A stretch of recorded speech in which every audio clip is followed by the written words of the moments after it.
The first thing I want to say before going into the act is that quality education is a product of a variety of factors. One is the program and the curriculum referred to. Second factor is the teachers who deliver the curriculum and the programs. The third factor is the schools and their facilities, generally speaking. And then the fourth factor is the environment within which the learners themselves. Now, you take each of these variables to see how far we are comfortable with each one of them. I'm not going to go into that in details at this point. And you will find that there are problems on each level. Now, coming back to the Act itself, the Act does not provide a curriculum. No. It does not state what subjects to be taught. It does not tell you for how long, what should be anything should be taught. It just provides a kind of guideline for every level of education. Like the pre-primary school, for instance. The goal laid out there is to prepare the toddlers, because that's what they are at that stage, for the transition from home to school. So that's why when they are in creche where they are, the level of learning that goes there is not lectures, it's not anything, but just to create a state of nature and allow them to explore their sort of, capacity as a human being to grow at that stage. And then to prepare them also for primary school. And then begin to teach them some collaborative skills, communication skills.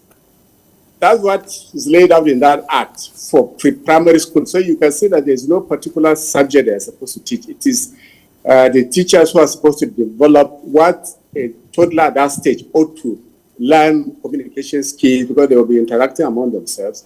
And then there will be toys which they can add pieces and put together under the guidance of their caregivers. They are not even lecturers, teachers at that stage. They are just caregivers, so that the parents can go to farm, they can go to work, they can engage in any activity that they are. There are the primary stage. It is now to also prepare them to begin to recognize figures, literacy actually, and numeracy at that stage, because even at the earlier stage, it is for the toddlers to begin to recognize shapes, figures, colors, that sort of thing. That's what they are supposed to be exposed to. But as they move into primary school, they now begin to learn things about literacy, numeracy, creative thinking, and some level of inquiry-based interaction with their teachers.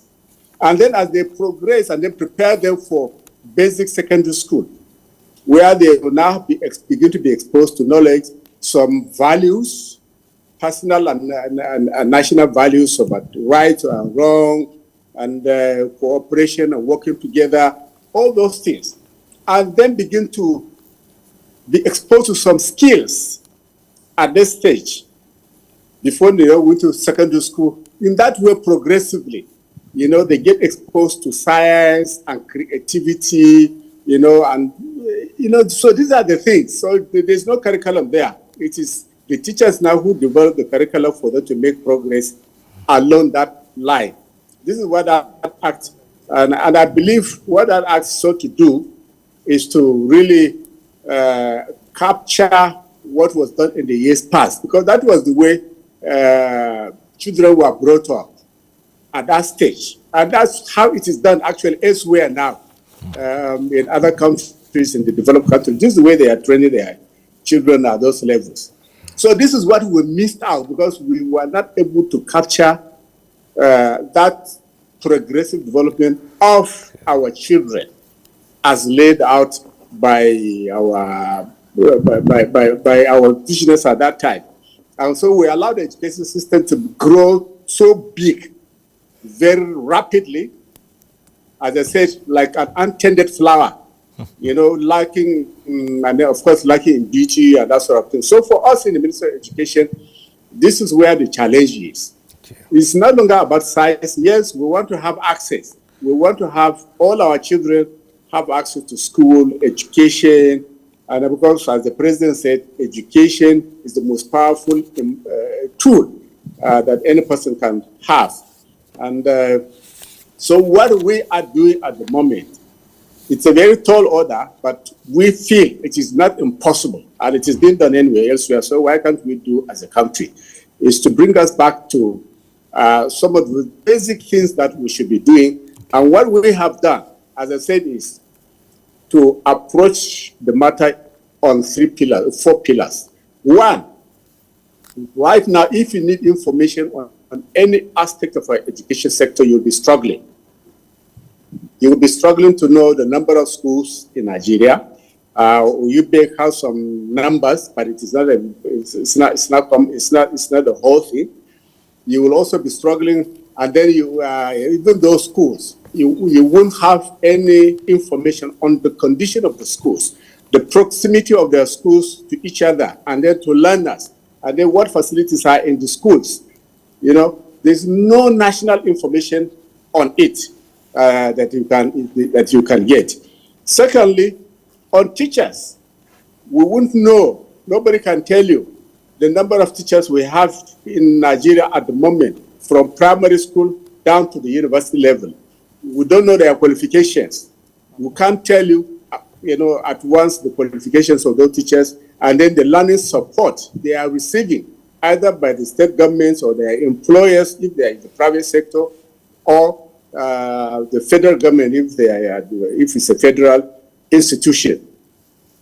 Now, there's a lot of work going on by development partners and ministries on teachers training left, right, and center. Just a shot in the dark. Then secondly, nobody can tell you how many students we have in all the schools in Nigeria. Primary school, secondary school, probably at the university level, because the ICHUA and the Universities Commission have been doing a lot of, they can easily put together that kind of information. We don't know how many girls are in school, how many boys are in school, the ratio. Now, we don't know the weaknesses across the country. The weaker states where there's more weakness in terms of the quality of learning. The same thing when we talk about girls. It's a problem in the north here. In the east, it is boys not going to school.